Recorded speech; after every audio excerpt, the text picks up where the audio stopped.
Bismillahirrahmanirrahim.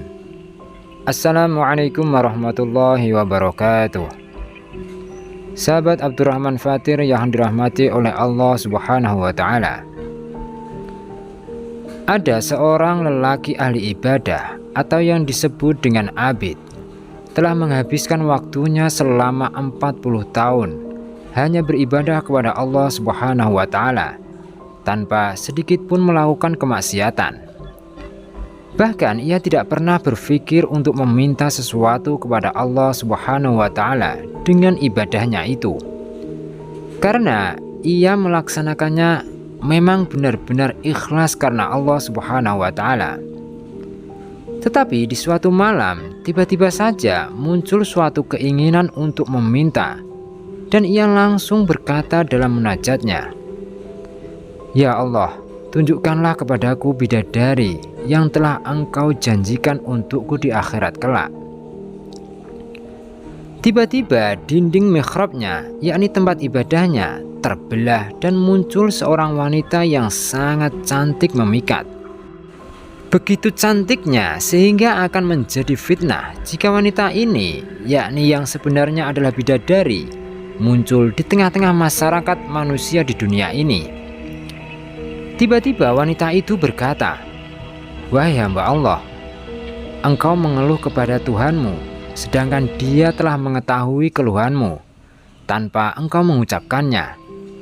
Dan Tuhanmu telah memenuhi harapanmu dan menghalaukan ujian-ujian untukmu.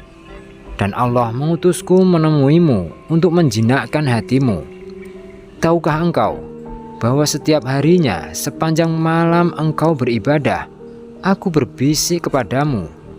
Jika saja engkau bisa mendengar bisikanku, pastilah malam-malammu menjadi lebih mengasyikkan."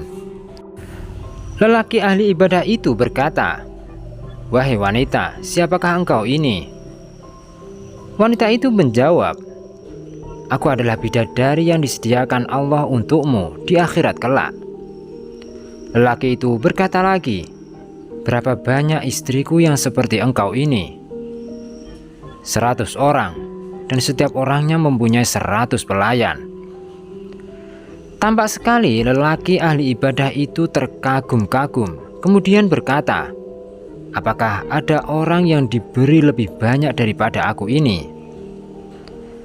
Bidadari itu tersenyum dan berkata, "Wahai orang yang miskin, tentu saja ada, dan banyak sekali. Pemberian yang diberikan kepadamu ini adalah pemberian bagi seorang yang banyak berbuat dosa, kemudian membaca istighfar, dan Allah memberikan ampunan kepadanya. Dan ia terus-menerus membaca istighfar setiap terbenamnya matahari, sehingga Allah tak henti-hentinya melimpahkan ampunan kepadanya." Tiba-tiba bidadari itu lenyap dari pandangannya, dan dinding mihrabnya kembali seperti sedia kala. Lelaki itu makin meningkatkan ibadahnya kepada Allah dan tidak henti-hentinya membaca istighfar, karena ternyata keinginannya yang sekali itu telah dianggap sebagai keluhan dan menjadikan dirinya sejajar dengan orang-orang yang banyak berdosa dan diterima taubatnya oleh Allah, walau selama ini ia tidak banyak berbuat maksiat. Wallahu a'lam bishawab. Semoga bermanfaat. Amin. Bismillahirrahmanirrahim. Pada masa Nabi Musa alaihissalam, ada seorang lelaki dari umat beliau yang seringkali melakukan maksiat. Tetapi tidak lama setelah itu, ia bertaubat kepada Allah. Sayangnya lelaki ini masih terkalahkan dengan hawa nafsu dan angan-angannya, sehingga ia selalu mengulangi maksiat-maksiatnya.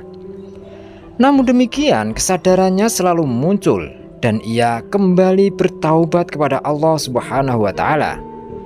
Hal seperti itu terus berulang-ulang dilakukannya hingga 20 tahun lamanya. Suatu ketika Allah berfirman kepada Nabi Musa tentang lelaki itu, "Wahai Musa, katakanlah kepada hambaku si Fulan bahwa aku murka kepadanya."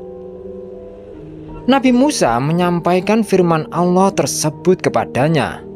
Lantas ia menjadi sangat bersedih.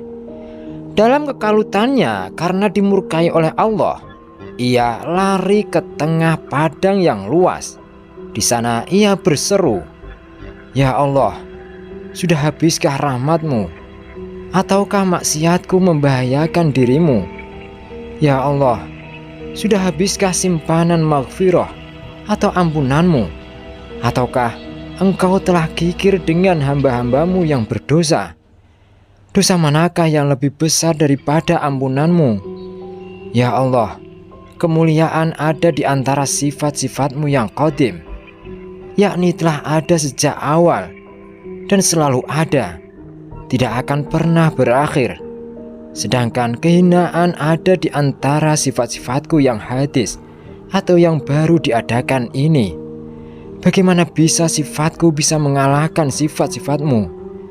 Ya Allah, apabila telah Engkau halangi hamba-Mu dari rahmat kasih-Mu, maka kepada siapa lagi mereka akan mengharapkan?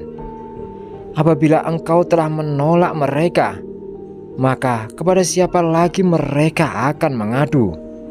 Ya Allah, kalau memang rahmat-Mu telah habis dan tidak ada jalan lagi kecuali dengan menyiksa aku, maka pikulkanlah kepadaku semua siksaan yang Engkau timpakan kepada semua hamba-hamba-Mu. Aku ingin menebus mereka dengan diriku."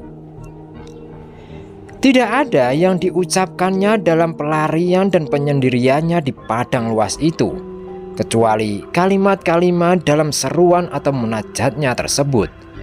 Ia diliputi dengan penyesalan, sehingga terlupa atau tidak pernah lagi atau tidak sempat lagi berbuat maksiat.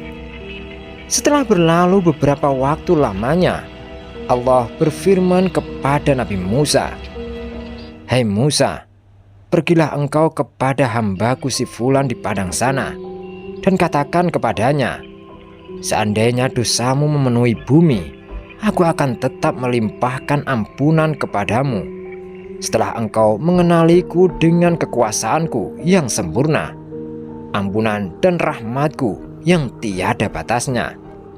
Memang semua pertanyaan atau pernyataan dalam munajatnya tersebut, jawabannya adalah tidak atau tidak ada, dan itu benar-benar diketahuinya, dan ia sangat meyakini kebenaran itu. Inilah suatu tingkat makrifat atau pengenalan kepada Allah yang dicapainya ketika ia tenggelam dalam penyesalan atas dosa-dosanya yang sedikit atau banyak berperan juga dalam mengundang ampunan Allah.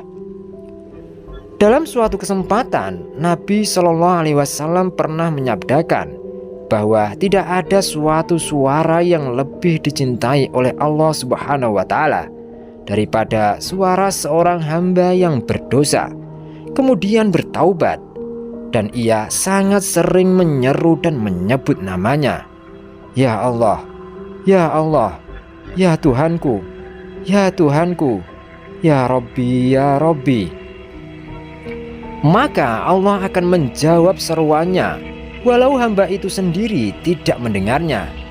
"Ya, ya, labbaik, labbaik, wahai hambaku, mintalah yang engkau kehendaki.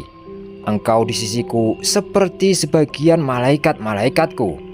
Aku berada di sisi kananmu, di sisi kirimu, di atasmu, dan sangat dekat dengan isi hatimu.